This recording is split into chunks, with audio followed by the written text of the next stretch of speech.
Good afternoon student. Standard 6 आज का हमारा लेक्चर है साइंस का चैप्टर नंबर फर्स्ट। साइंस का चैप्टर नंबर फर्स्ट का इंट्रोडक्शन मैंने ऑलरेडी तुमको दे दिया।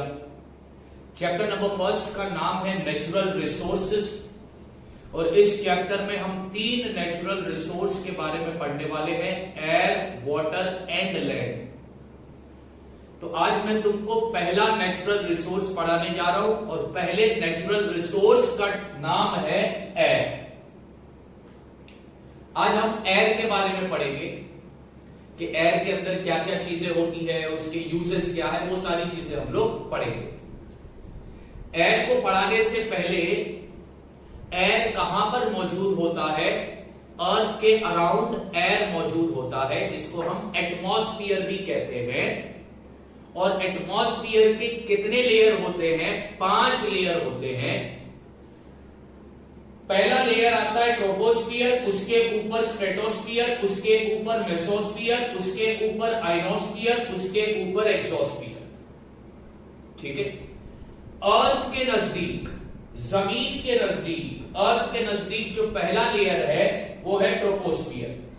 फिर उसके ऊपर जाओगे स्ट्रेटोस्फियर, उसके ऊपर जाओगे मेसोस्फियर, उसके ऊपर जाओगे आइनोस्फियर और उसके ऊपर जाओगे एक्सोस्फियर। ये 5 लेयर है एयर के। अब एयर के अंदर क्या क्या चीजें मौजूद होती है? What is present inside the air? Air contain nitrogen, oxygen, carbon dioxide, 6 inert gases, nitrogen dioxide, sulphur dioxide. ये सारे क्या है? ये सारे गैस है। ये सारे गैस है जो एयर के अंदर मौजूद होते हैं। एयर के अंदर कौन कौन से गैस प्रेजेंट है? Nitrogen, oxygen, carbon dioxide, 6 inert gases, nitrogen dioxide, sulphur dioxide. Question अगर आया कि which gas are present in the air, तो आंसर क्या लिखोगे?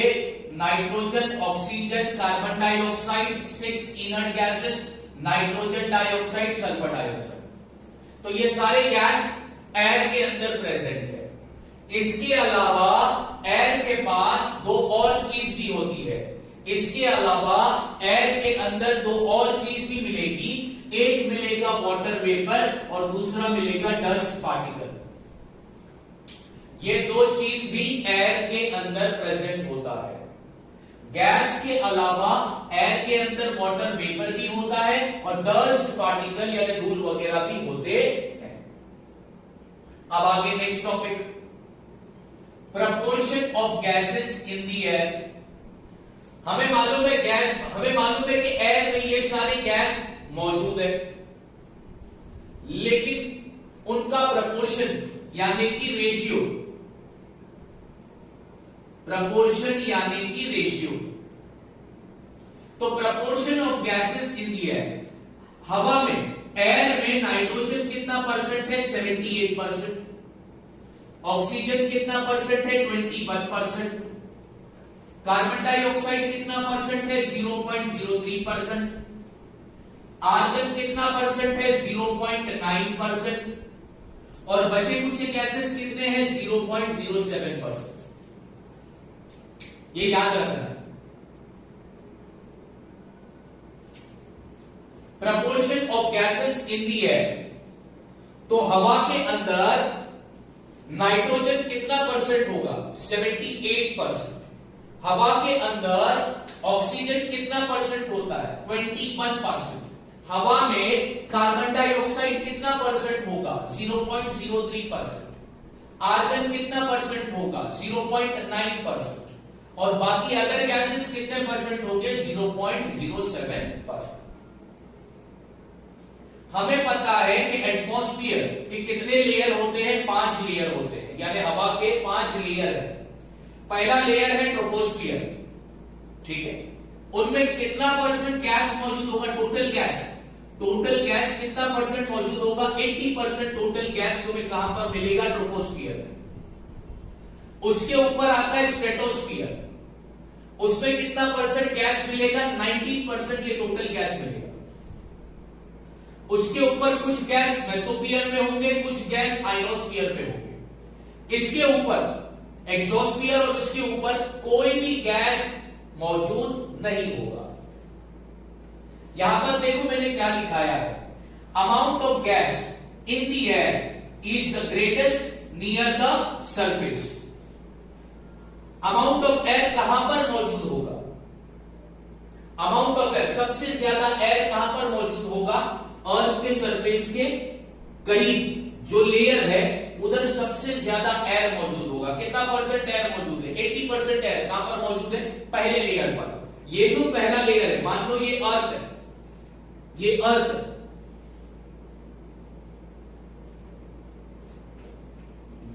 ये अर्थ का सरफेस है, ये जमीन का सरफेस है। तो जमीन के सरफेस से करीबी लेयर कौन सा है? ट्रोपोस्फियर। तो यहां पर एयर कितना परसेंट मौजूद होगा? 80% एयर मौजूद होगा। फिर तुम ऊपर चले जाओ, उसके ऊपर ट्रोपोस्फियर के ऊपर चले जाओ तो आता है स्ट्रेटोस्फियर। तो कितना परसेंट रहा? 19%। फिर ऊपर जाओगे तो 1%। और इसके ऊपर अगर तुम गए एक्सोस्फियर, और उसके ऊपर अगर तुम गए तो तुम्हें हवा मिलेगी नहीं, यानी ये कोई भी गैस तुमको मिलेगा नहीं। जैसे जैसे तुम अर्थ से दूर जाते जाओगे, जैसे जैसे तुम हाइट पर जाते जाओगे, वहां पर हवा की क्वांटिटी कम होती जाएगी, वहां पर एयर तुम्हें कम मिलेगा।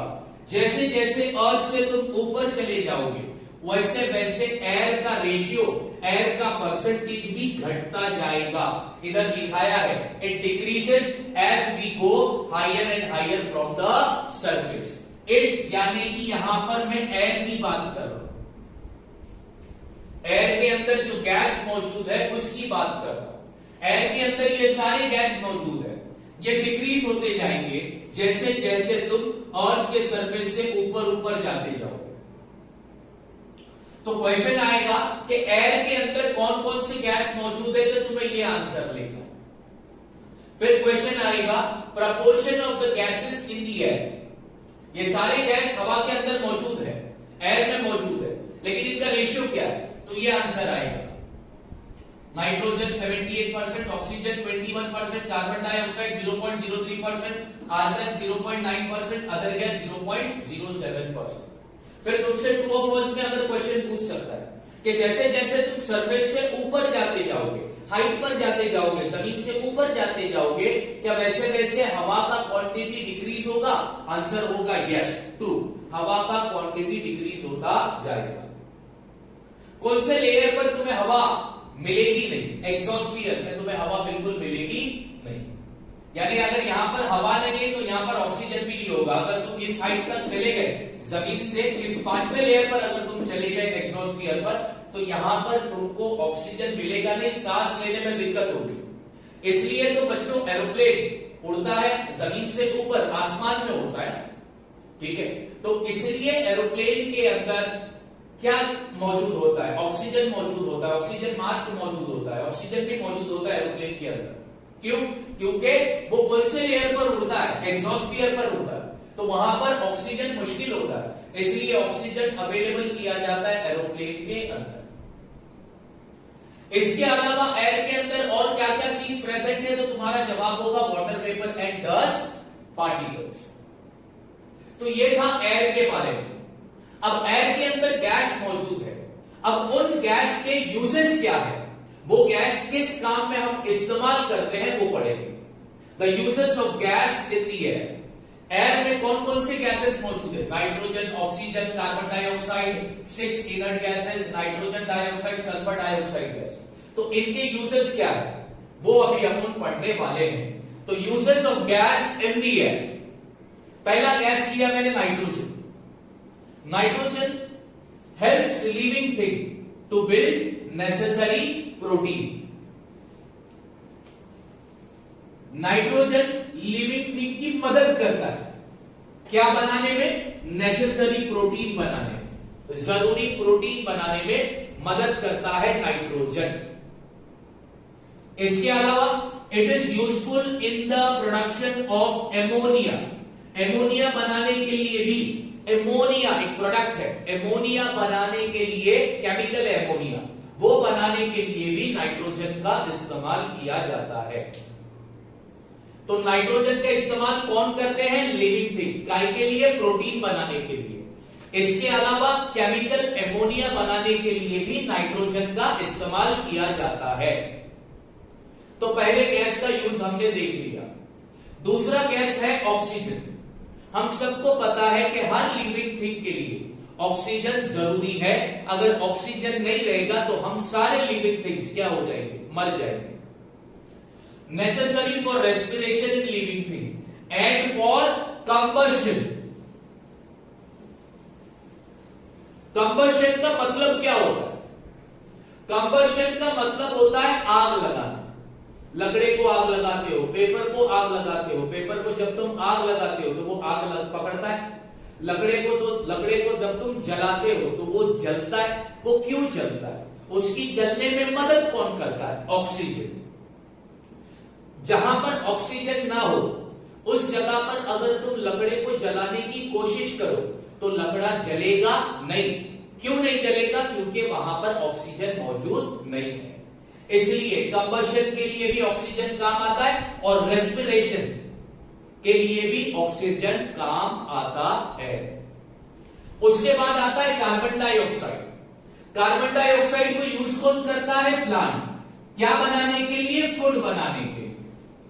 कार्बन डाइऑक्साइड गैस का यूज कौन करता है? प्लांट।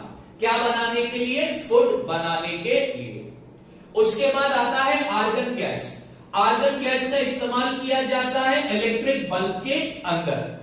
आर्गन गैस का इस्तेमाल किया जाता है इलेक्ट्रिक बल्ब के अंदर। उसके बाद आता है हीलियम गैस।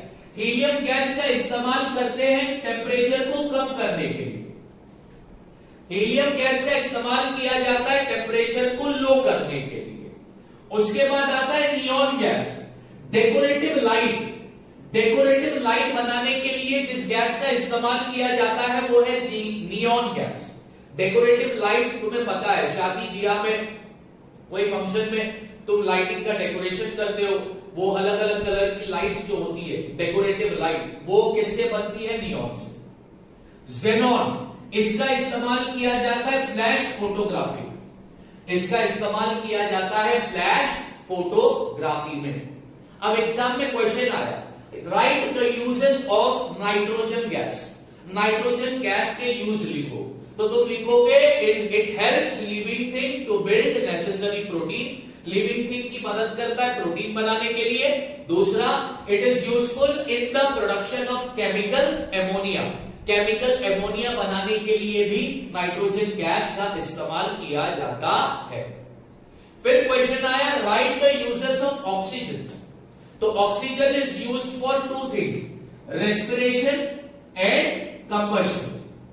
रेस्पिरेशन का मतलब बच्चों हमको पता है, ब्रीथिंग, इनहेलेशन, एक्सेलेशन, ठीक है, उसको रेस्पिरेशन कहते हैं। हम सांस लेते हैं, सांस छोड़ते हैं, ब्रीथ करते हैं हम लोग, उसको क्या बोलते हैं? रेस्पिरेशन। और दूसरा कंबशन। इन दोनों के लिए कौन सा गैस काम आता है? Oxygen. Write the uses of carbon dioxide. Use by plant to produce food. Plant इसको इस्तेमाल करते हैं फूड को बनाने के लिए। प्रोड्यूस का मतलब होता है बनाना। आर्गन गैस का इस्तेमाल होता है इलेक्ट्रिक बल्ब में। हीलियम का इस्तेमाल होता है टेम्परेचर को कम करने के लिए। नियॉन का इस्तेमाल किया जाता है डेकोरेटिव लाइट्स में। जेनॉन का इस्तेमाल किया जाता है फ्लैश फोटोग्राफी। एक और बात बच्चों में तुमको बता दो, 6th स्टैंडर्ड, ये आर्गन, नियॉन, हीलियम, जेनॉन, ये क्या है? ये है इनर्ट गैस। हमने पढ़ा ना कि एयर के अंदर 6 इनर्ट गैस भी मौजूद होते हैं। उनमें से 4 इनर्ट गैस के नाम यहां पर तुम्हें दिया है, argon, helium, neon, xenon. Argon, helium, neon, xenon, ये इनर्ट गैस है। अब तुम बोलोगे सर इनर्ट गैस क्या होता है? तो बच्चों ये तुम्हारे स्टैंडर्ड का कंटेंट, कंसेप्ट नहीं है। जब तुम हायर स्टैंडर्ड में जाओगे, 9th में जाओगे, 10th में जाओगे, तब तुम्हें इनर्ट गैस का मतलब समझाया जाएगा। अभी सिर्फ तुम्हें इतना याद रखना है कि हवा में 6 इनर्ट गैस भी होते हैं। वो 6 इनर्ट गैस में से कुछ गैस के नाम याद रखो, argon, helium, neon and xenon. तो ये पढ़ा हमने एयर के बारे में। एयर क्या है? नेचुरल रिसोर्सेस है। एयर को नेचुरल रिसोर्स इसलिए बोला क्योंकि उसको नेचर ने बनाया है, कुदरत ने बनाया है, उसको हमने नहीं बनाया, इसलिए उसको नेचुरल रिसोर्स का कहा जाता है। एयर के अंदर कौन से गैस मौजूद है और क्या मौजूद है, गैस का प्रपोर्शन क्या है, एयर की क्वांटिटी कहां पर ज्यादा होगी, अर्थ के करीब ज्यादा होगी या अर्थ से दूर ज्यादा होगी, वो भी यहां पर तुम्हें पढ़ा दिया। यूजेस ऑफ गैस भी हम लोगों ने देख लिया कि एयर में जो गैस अवेलेबल है उनका यूज कहां पर होता है। ठीक है, लिविंग थिंग को प्रोटीन बनाने के लिए कौन सा गैस लगेगा, तो तुम बोलोगे सर नाइट्रोजन। केमिकल एमोनिया बनाने के लिए कौन सा गैस लगेगा, तुम बोलोगे सर नाइट्रोजन। रेस्पिरेशन कंबशन के लिए कौन सा गैस लगेगा, तुम बोलोगे सर ऑक्सीजन। प्लांट जो फूड बनाता है उसके लिए कौन से गैस का इस्तेमाल करता है, तुम बोलोगे sir carbon dioxide. Electric bulb में कौन सा गैस इस्तेमाल होता है, तुम बोलोगे सर आर्गन। उसके बाद टेम्परेचर को कम करने के लिए किस गैस का इस्तेमाल किया जाता है, तुम बोलोगे सर हीलियम। डेकोरेटिव लाइट बनाने के लिए किस गैस का इस्तेमाल किया जाता है, तुम बोलोगे सर नियॉन। फ्लैश फोटोग्राफी में किस गैस का इस्तेमाल किया जाता है, तुम बोलोगे ज़ेनॉन। तो ये कंसेप्ट बच्चों याद रखना है। ठीक है, अब कुछ चीजें हैं जो मैं तुम्हें पढ़ाऊंगा, ध्यान से देखना। मैं उसके लिए ये चीजें रब कर देता हूं।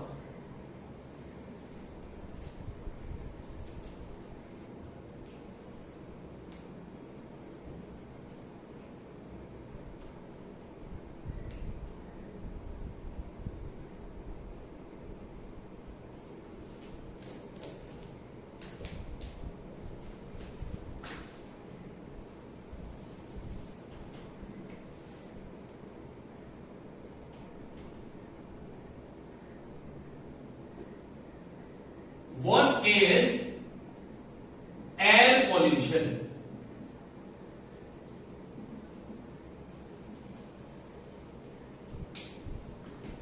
एयर पॉल्यूशन बच्चों, पॉल्यूशन का मतलब होता है गंदगी, गंदा। पॉल्यूट मतलब गंदा कर दे। एयर पॉल्यूशन किसको कहते हैं बच्चों? तुम्हें पता होगा, फैक्ट्री, बड़ी बड़ी इंडस्ट्रियां, बड़ी बड़ी कंपनी, इन सब के अंदर से गैस बाहर निकलता है और वो गैस हवा में जाकर मिलता है। जब वो गैस हवा में जाकर मिलता है तो वो एयर के अंदर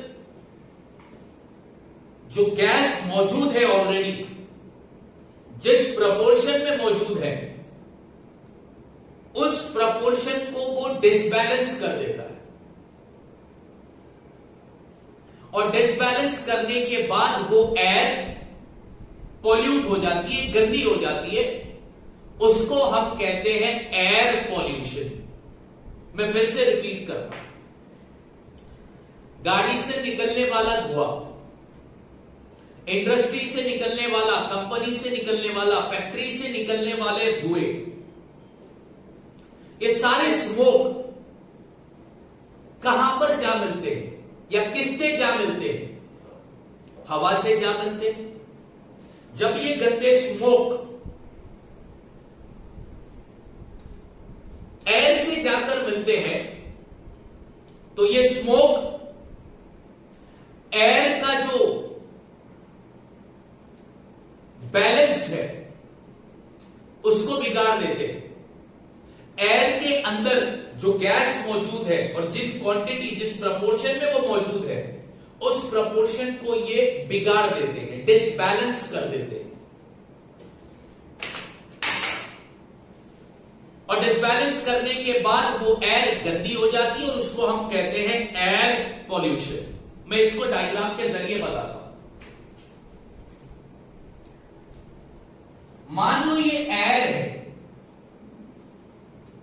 बच्चों, इसके अंदर एयर के अंदर गैस मौजूद है, ऑक्सीजन है, नाइट्रोजन है, इनर्ट गैस है,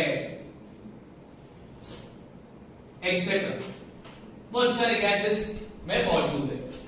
यहां पर एक फैक्ट्री है,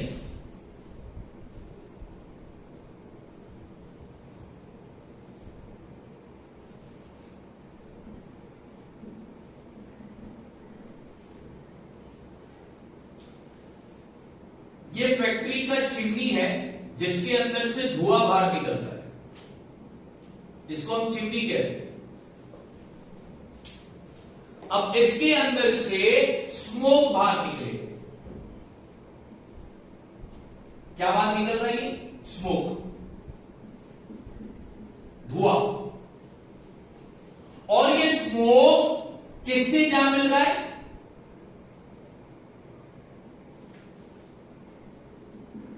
मिक्स्ड विथ एयर, ये हवा से जा मिल रहा है।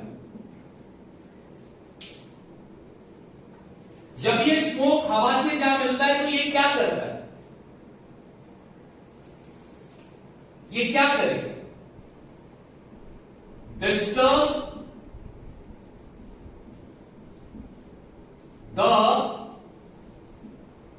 Component of air. क्या लिखा है मैंने? Disturb the component of air. Component of air यानी एयर के अंदर ये सारी चीजें मौजूद है, ठीक है। ये स्मोक जब एयर से जा मिलता है तो वो इन कंपोनेंट को डिस्टर्ब कर देता है। यानी डिस्टर्ब करने का मतलब यहां पर क्या है? डिस्टर्ब करने का मतलब इनके लेवल में उतार चढ़ाव नजर आएगा। अचानक नाइट्रोजन बढ़ जाएगा, ऑक्सीजन कम हो जाएगा, कार्बन डाइऑक्साइड बढ़ जाएगा, तो उनके प्रपोर्शन को ये डिस्टर्ब करता है। और डिस्टर्ब करने के बाद ये एयर पॉल्यूट हो जाता है, गंदा हो जाता है। इसको हम कहते हैं एयर पॉल्यूशन। क्या कहते हैं इसको? Air pollution. समझ में आ गई बात? ठीक है। तुम्हारे टेक्स्ट बुक में व्हाट इज एयर पॉल्यूशन का आंसर है, उसे याद कर देना। मैंने तुम्हें एयर पॉल्यूशन का मतलब बता दिया। अब नेक्स्ट टॉपिक, नेक्स्ट क्वेश्चन बच्चों में लिख रहा हूं।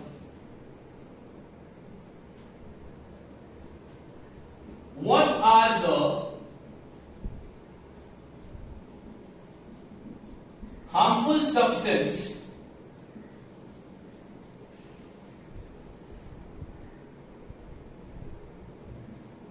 released in the air through combustion of fuel?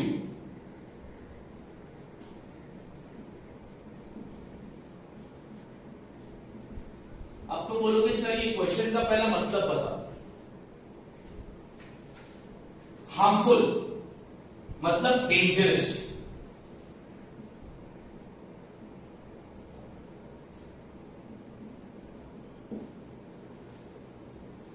Combustion मतलब जलाना, फ्यूल किसको कहते हैं? पेट्रोल, डीजल, इसको फ्यूल कहते हैं। Kerosene, घासलेट।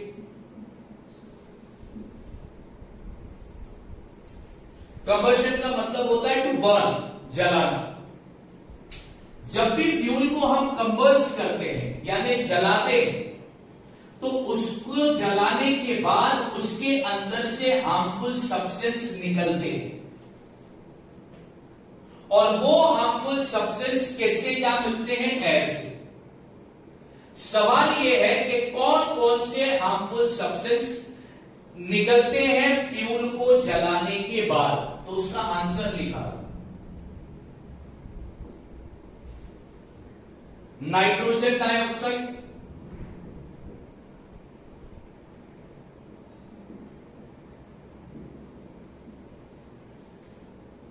Carbon dioxide,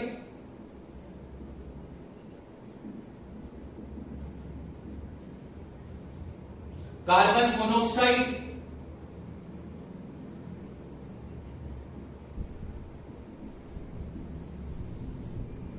sulphur dioxide,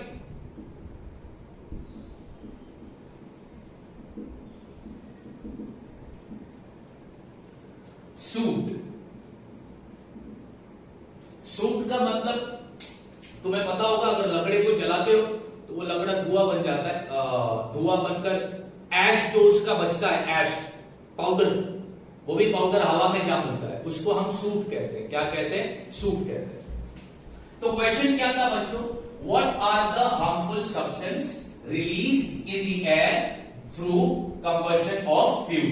यानी जब हम फ्यूल को जलाते हैं तो उसके अंदर से कौन कौन से हार्मफुल सब्सटेंस जाकर निकलते हैं। तो उसके अंदर से कौन कौन से हार्मफुल सब्सटेंस निकलते हैं? Nitrogen dioxide, carbon dioxide, carbon monoxide, sulphur dioxide and suit. तो ये सारे हार्मफुल सब्सटेंस रिलीज होते हैं कब? फ्यूल को जलाने के बाद। और ये किधर जा मिलते हैं? एयर से। ये सारे हार्मफुल सब्सटेंस है जो निकलते हैं और हवा से जा मिलते हैं कब? जब हम फ्यूल को जलाते हैं, फ्यूल को जलाते हैं। तो बच्चों आज का टॉपिक यहीं पे खत्म करते हैं। एयर का जो टॉपिक था पहला नेचुरल रिसोर्सेज, वो यहां पर खत्म हो जाता है। एयर के अंदर कौन से गैस मौजूद होते हैं, उनका प्रपोर्शन, उनके यूजेस, उसके बाद एयर पॉल्यूशन किसको बोलते हैं, कंबशन ऑफ फ्यूल पर कौन कौन से हार्मफुल सब्सटेंस निकलते हैं, ये सब कुछ मैंने तुमको इस वीडियो में करा दिया। अब नेक्स्ट लेक्चर में हम करेंगे दूसरा नेचुरल रिसोर्सेज, वो है water. Till then thank you so much.